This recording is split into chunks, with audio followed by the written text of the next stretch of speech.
दैनिक जीवन में नियमित क्रम से ही कुछ योगासन, एक्सरसाइज, ध्यान, मुद्रा, चक्र जागरण और अनुलोम विलोम, कपालभाति, इनको नियमित रूप से करते रहना चाहिए।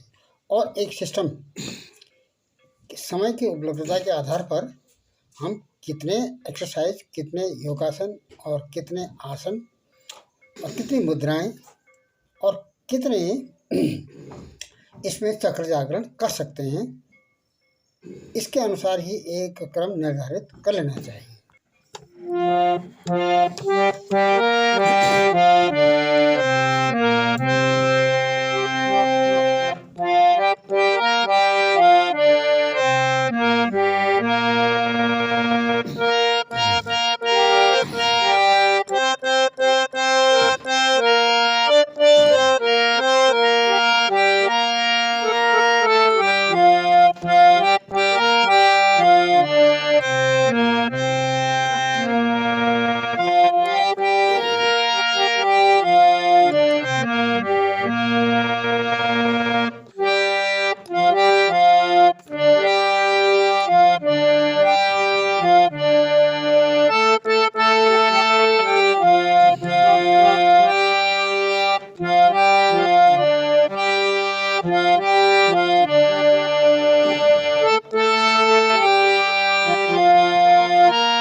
जब हम गरुड़ासन में जाते हैं तो ऐसी स्थिति में इस तरह से पहले एक कोहनी को समकोण पर मोड़ लेना है और उसके ठीक ऊपर से दूसरी कोहनी को रखते हुए सर्किल एक दूसरे के ऊपर बेंड कर लेना है और हथेलियाँ, इस तरह से हथेलियाँ भी इसमें बेंड हो जाएंगी और एक हथेली दूसरे पाँव के, दूसरे हाथ हथेली के पृष्ठभाग में इसको संयोजित कर लेना है और दृष्टि सामने रहेगी, स्पाइनल कॉर्ड तो सीधी रहेगी।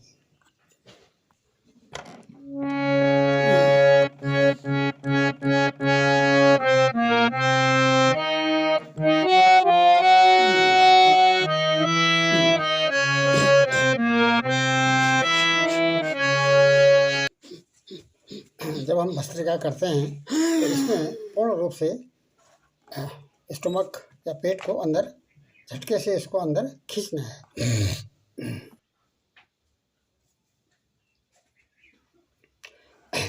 जब हम गर्दन पीछे करते हुए सांस को इंस्पिरेशन करते हैं, अधिक से अधिक सांस हम लेते हैं, तो ऐसी स्थिति में दृष्टि हमारे आसमान की ओर होनी चाहिए। कहने का मतलब ये है कि गर्दन को इतना पीछे झुकाना है कि हमारा जो फेस है वह आसमान की ओर ठीक से आ जाए।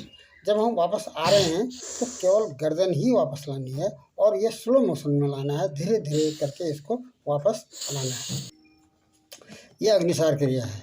यहाँ पर स्टोमक को अंदर की ओर खींचते हुए पेट की हवा को रोटेट करना है। स्टोमक को क्लॉकवाइज, एंटी क्लॉकवाइज, अप और डाउन इसमें रोटेट किया जाना है। ये मालासन की स्थिति है। मालासन में ध्यान ये रखना है कि दोनों पाँव के जो तलवे हैं वो कारपेट पर ठीक से स्पर्श हो जाने चाहिए, रुके हुए होने चाहिए। जब हम बेंड करते हैं तो जो पाँव हम एड़ी की ओर ला रहे हैं, पंजे की ओर ला रहे हैं, उस पाँव को कारपेट में रोकना है और घुटने को एड़ी तक स्पर्श कराना है। जब हम मल्लासन से वापस आते हैं तो यहाँ पर घुटनों में, पाँव को, हाथों को घुटनों में, घुटनों का सहारा लेते हुए नहीं उठना है, बल्कि बिना सहारे के ही ठीक से ऊपर उठ जाना है।